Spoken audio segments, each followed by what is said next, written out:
I'll now hear from Ted Stoddard. Good afternoon, ladies and gentlemen. I express my appreciation to the BMAF personnel for asking me to participate in this panel discussion. Having said that, I now want to share with you a tiny bit of the massive evidence that supports Mexico's Grijalva River as the most logical candidate for the Book of Mormon's River Sidon. Now, as I began my preparation for today, without any real forethought or hesitation, I sat at my computer and I keyed in the words for the title of my presentation very autocratically. The Grijalva River is the Book of Mormon's River Sidon. Well, in that respect, early in the 1990s, John and Janet Hilton did an extensive, on-the-ground analysis of the upper Grijalva River as the most promising candidate for the Book of Mormon's River Sidon. We can't replicate their research today because so much of the upper Grijalva is now underwater because of the dams on the river. The Hiltons say, and I quote, "The Book of Mormon's internal geographical descriptions do not produce a unique, complete geographical interpretation credible to most scholars. Textual ambiguity leads readers to quite different geographical models based on the assumptions each reader chooses to bring to the study of the text," unquote. Boy, does that fit today, folks. In other words, I think that's a valid explanation for the reasons we're holding this panel discussion today. Now, from a personal, and listen to me, tongue-in-cheek perspective, I think we're involved in this panel discussion today because Book of Mormon scholars primarily choose their geography model for one or more of several potential reasons. Now remember, I said tongue-in-cheek, okay? Oh, first, their model's based on the territory where they went on their missions. Second, their model is based on the sites where they do their archaeological digging. Or a third possible one, they continue to believe in the model explained in an outdated, out-of-print Book of Mormon geography book. Well, or their model is the one espoused by their friends or relatives. Or they're locked into their model because they've contributed serious financial backing to ensure its success. Well, they believe in their model because, now I like this one, folks. I'm biased, I know. They believe in their model because they've tromped all over Mesoamerica scores of times in attempting to equate Book of Mormon cities, valleys, lands, wilderness areas, rivers, and seas with potential Mesoamerican counterparts. Those are our tour directors. Or seventh, as a reflection of my situation, here I am, their model is the one reflected in the Book of Mormon geography books they've edited. And I'm tempted also to add another reason. Their model originated from quasi-hallucinatory thought processes. That is, they were probably smoking cedar bark when they dreamed it up. Now I confess, folks, I'm a substitute today. Somewhat at the last minute, I was asked to talk about the Grijalva River as the most logical candidate for the Book of Mormon's River Sidon. Now, note that I said I'm a substitute. I didn't say I'm a neophyte or a has-been. And I can confess to you I'm biased.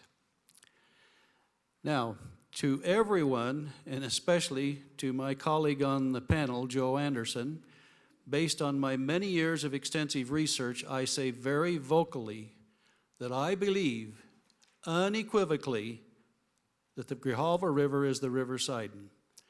I obviously have opinions based on something more than mere heartburn that caused me to make that statement. And I assure you that I haven't been smoking cedar bark.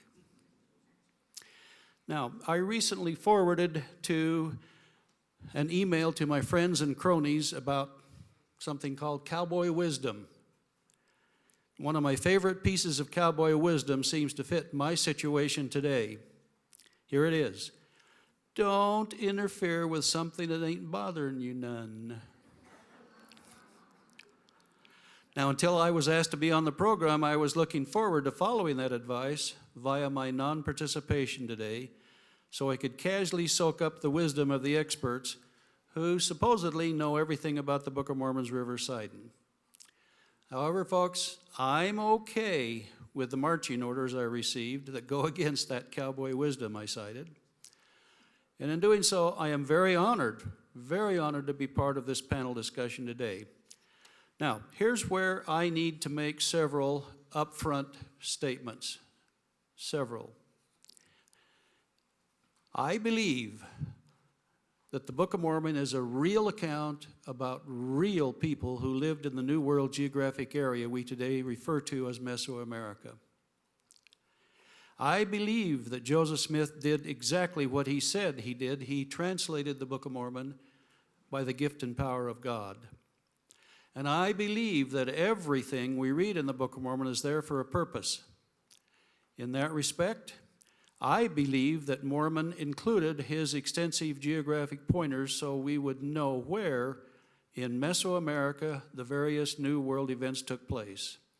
That is, I believe Mormon wrote as if he had a map in front of him and as if he expected us to relate to that map throughout our reading. Now, further, I believe that we can identify with relative accuracy the primary geographic features of Mormon's map.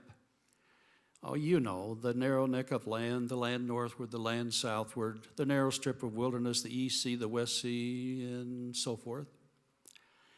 And yes, I believe we can identify correctly the location of the River Sidon if we follow Mormon's and Moroni's geographic pointers carefully, and if we're familiar enough with the geography, topography, archaeology, history, and cultures of Mesoamerica. So what can I tell you today about the River Sidon as you sit back and soak up the wisdom about the Grijalva and Usumacinta rivers as candidates for the River Sidon? Rest assured that one of them is the Sidon. In general, either of them meets many of the criteria for Sidon, but which one meets all the criteria? Now, to answer that question, I would need at least half an hour to explore each of several topics with you. Each of those topics is a valid criterion, not the one shown previously, but for Sidon, a valid criterion for use in identifying the Book of Mormon's River Sidon. Now, here are some of those criteria, folks. Don't have time to talk about them. Here they are quickly. We could, in looking choose between Grijalva and Usumacinta, we could explore the outcomes of the Limhi expedition's attempt to travel from the land of Nephi to the land of Zarahemla. The scholars generally agree that they must have gone down one of these rivers. Which one did they go down? Don't have time to talk about it. Or we could look at the population densities along the Grijalva and Usumacinta rivers during the pre-classic period. I thought Larry was going to throw a visual up here to show about the Usumacinta along with the one he showed about the Grijalva. Well, we could look at the existence or non-existence of villages and cities in the vicinity of both the Grijalva and Usumacinta rivers during the pre-classic period. Now, side comment to Dr. Jerry Ainsworth. Jerry, notice I've changed the wording here from along the banks of to in the vicinity of. Both expressions result in the same outcome. In that respect, Dr. Ainsworth, I contend that places like Palenque and El Mirador are not in the vicinity of the Usumacinta River. We could do a review of the topological features of both the Grijalva and Usumacinta rivers at elevations conducive to the location of the city of Zarahemla. Doesn't sound like it's all that far from the headwaters of the Sidon down to Manti, and then from there on down to the city of Zarahemla. We don't have time to explore that further. Here's an intriguing one. We could do an examination of the Pottery Trail from Kaminal-Huyu to the Chiapas Depression. That's like saying from the land of Nephi to the land of Zarahemla. Very intriguing research. Or we could look at the roles of cities such as Melech, Noah, and Ammonihah in helping to identify the river Sidon. For example, how did the Lamanites get into the city of Ammonihah to destroy it? I contend they got in through the back door. Well, that only fits with the Grijalva. Or we could look at the roles of Zarahemla's wilderness side and the day and a half's journey in helping to identify the river Sidon. We've seen a little bit about that from Larry. We could look at the outcomes of archaeological digs by the New World Archaeological Foundation in verifying that the Grijalva is the river Sidon. Now, folks, we cannot just put this research on the shelf. We paid for it with our tithing dollars years ago.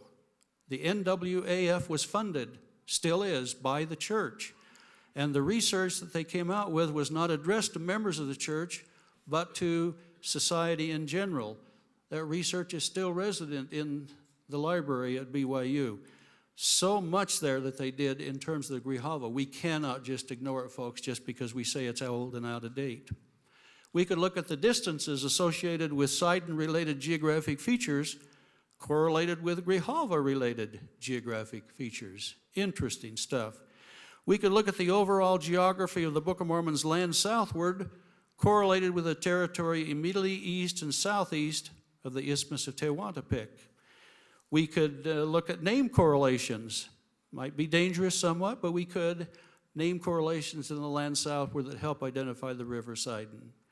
We could do an examination of potential candidates for the Limhi expeditions, land among many waters, in relation to the Grijalva and Usumacinta rivers. Where is that land among many waters if the Limhi expedition went down the Grijalva, pray tell? We could, a little clarification here, and I use this word intentionally, debunking of Dr. Rick Houck's contention that, and I quote him, the Grijalva theory is based on the correlation of the East Sea with the Gulf of Mexico, unquote. Rick, that's absolute nonsense. We could do an analysis. We could do an analysis of John and Janet Hilton's research about the Grijalva, frankly, without the influence of the invalid Nephite North, or what I also call John Sorensen's North, because their research is tainted with that in mind.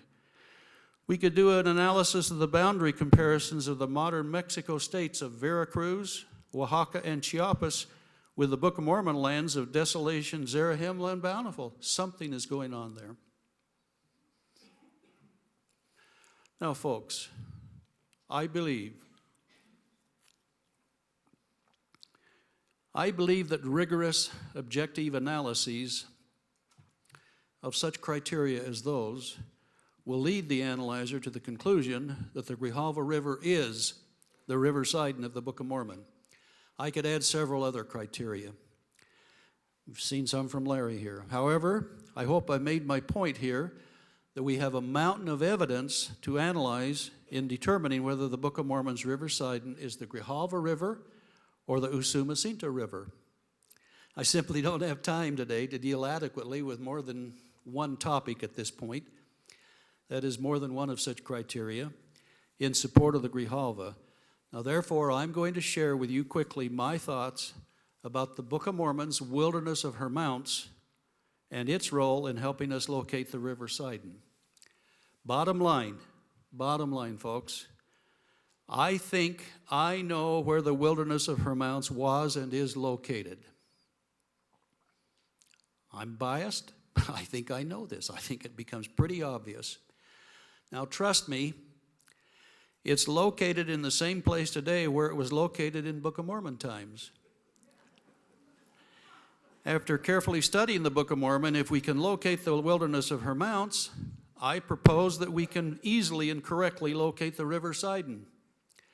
I maintain that by testing this one criterion, we can choose correctly between the Grijalva and Usumacinta rivers as the Book of Mormon's river Sidon. We don't need to examine the other criteria I just shared with you, let alone any criteria that our Usumacinta believers will share with you. So in just the next few minutes, I'll explain why the Wilderness of Her Mounts provides what I think is impeccable evidence that the Grijalva River is the Book of Mormon's River Sidon. All right, to do that, I assume, well, we're going to go to the Book of Mormon, but I assume that everyone has read on several occasions about the Amla Sites in Alma 2 and 3. Larry briefly referred to this.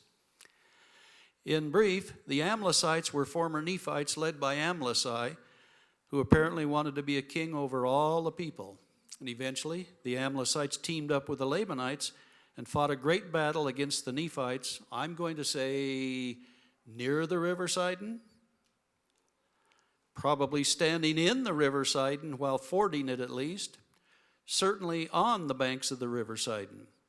Eventually, the Nephites overpowered the Amla Sites and Lamanites and drove them from the Sidon to the wilderness area that was west and north of the land of Zarahemla. That's the wilderness of her mounts, as named in the Book of Mormon. And in that wilderness, if we recall a story, the Nephites overpowered and killed the Amlicites and Lamanites.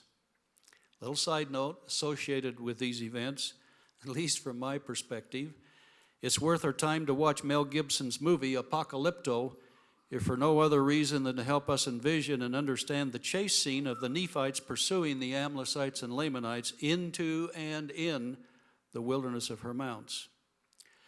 Now, using the Alma chapters 2 and 3 account, along with obviously some other Book of Mormon accounts, let me summarize information about the wilderness of her mounts.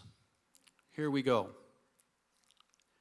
First, the wilderness of her mounts must be directly associated with the Jaredite civilization, because in the days of King Lib, the Jaredites, quote, did preserve the land southward for a wilderness to get game, unquote. At least that portion of the land southward must be directly contiguous to the land northward where the Jaredites lived. Second, therefore, the wilderness of her mounts must be located in relatively close proximity to the narrow neck of land. Third, part of the wilderness of her mounts, and I quote, was infested by wild and ravenous beasts, unquote. Fourth, the Amlicites and Lamanites who were killed in the wilderness to the west and north of the city or land of Zarahemla, quote, were devoured by those wild and ravenous beasts and also the vultures of the air, unquote. Fifth, her mounts, as verified in the Book of Mormon Index, is the wilderness that is, quote, west and north, unquote, of the city or land of Zarahemla. Sixth, we aren't told how far her mounts was from the city of Zarahemla or the river Sidon.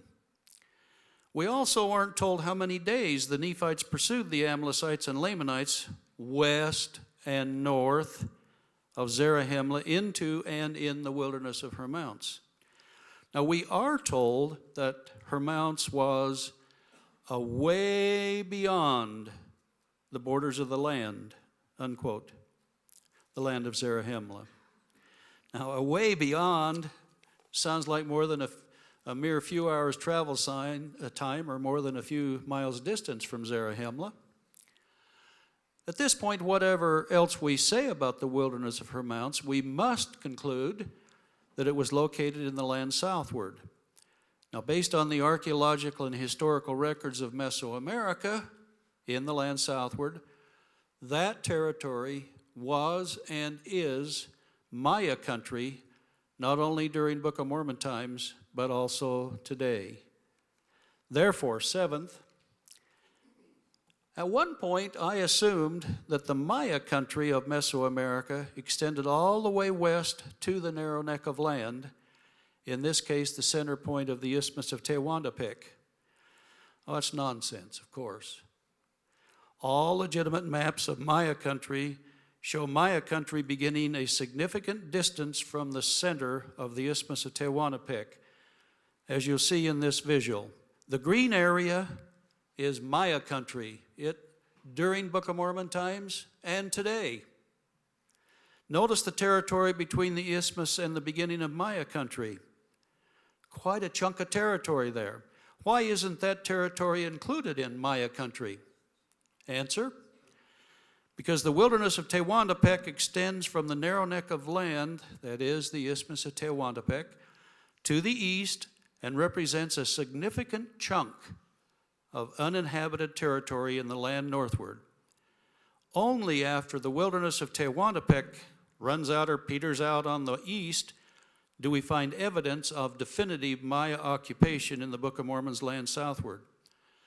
Associated with, now that's forever, associated with what is called the wilderness of Tehuantepec are the wilderness areas, modern names known as Ushpanapa and Chimalapa, as you'll see in this visual.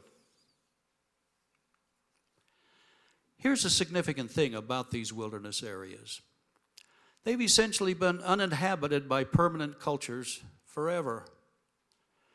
Well, we've seen minor human occupation now and then in these wilderness areas, such as the native tribe that the Mexican government moved from Grijalva River territory to the Tehuantepec wilderness area when 3 dams were built along the Grijalva.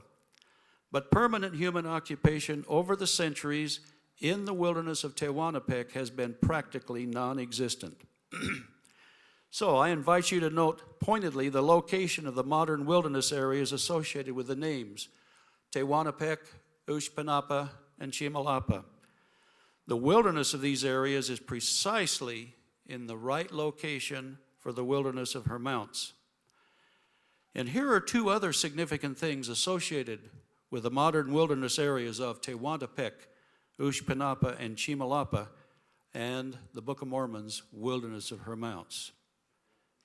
First, the very name Tehuantepec, which means, depending on your source, wild beast, man-eating beast, hill of the fierce beasts, or wilderness of wild beasts, reflects meanings that are all but identical with the very essence of her mounts. That is, quote, her mounts was that part of the wilderness which was infested by wild and ravenous beasts, unquote.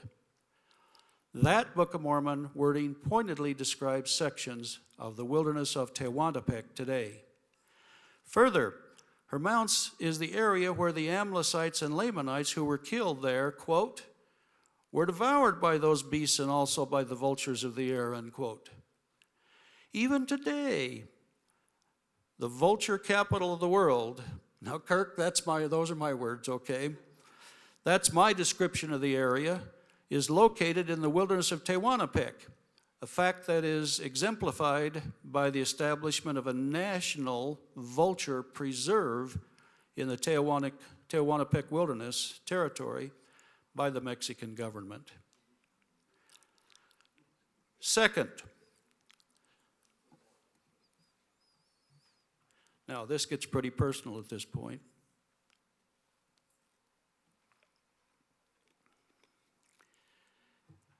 I think definitely that her mounts must be associated with the Jaredite civilization.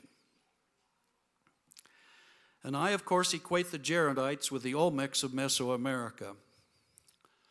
Now further, I have no doubts that Olmecs were found here and there throughout, now did you hear me? Throughout Mesoamerica during Book of Mormon times. However, I equate the Book of Mormon Jaredites with the Olmecs who lived in the what's called Olmec heartland, or the cradle of the Olmec civilization. That's in Veracruz and western Tabasco. Now listen, folks, personally, that impression is burned into my mind because of what I was taught last February at the Olmec conference sponsored by the DeYoung Museum in San Francisco.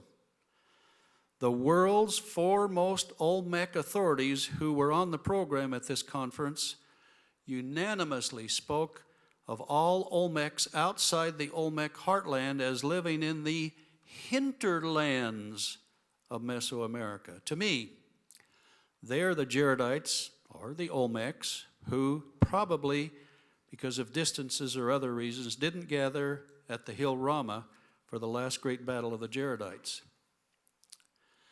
Now, Okay, my time is moving along, and we're now to the crux of why we're having this panel discussion. So let's say that a Book of Mormon geography buff or scholar says to you that he or she believes the Usumacinta River in Mesoamerica is the river Sidon of the Book of Mormon, let alone to say that Yaxchilan is the city of Zarahemla, or well, whoever, whatever. Anyway, that means this Usumacinta believer must identify a legitimate wilderness of her mounts in conjunction with his or her Usumacinta candidate for the river Sidon. Strictly from the perspective of the wilderness of her mounts, what questions should you logically ask the Usumacinta believer in response? I propose 7, and here they are. Maybe you want to write these questions down on your tablet and turn them in. No. 1, does your wilderness of her mounts adjoin the Isthmus of Tehuantepec, which is the only logical New World candidate for the Book of Mormon's narrow neck of land? 2, is your wilderness of her mounts on the eastern fringes of the heartland of the Jaredite or the Olmec culture? 3, is your wilderness of her mounts west and north of your city or land of Zarahemla? 4, is your wilderness of her mounts away beyond the borders of your land of Zarahemla?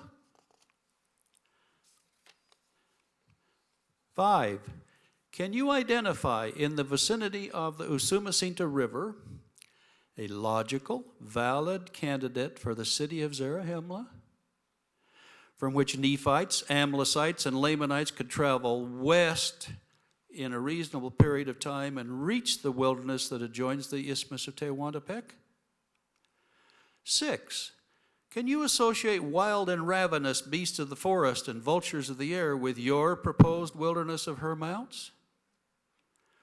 7, is the territory to the west of your land of Zarahemla such that warriors could indeed rapidly traverse that territory unimpeded by impassable topological or geological barriers and, within a relatively short time and distance, reach a wilderness area that is entered at some point west of Zarahemla and that also extends north of that point? Now, if your Usumacinta believer cannot answer yes to every one of those questions in association with the Usumacinta River, you can legitimately suggest that he or she start over by seeking answers to the questions from the perspective of the Grijalva River.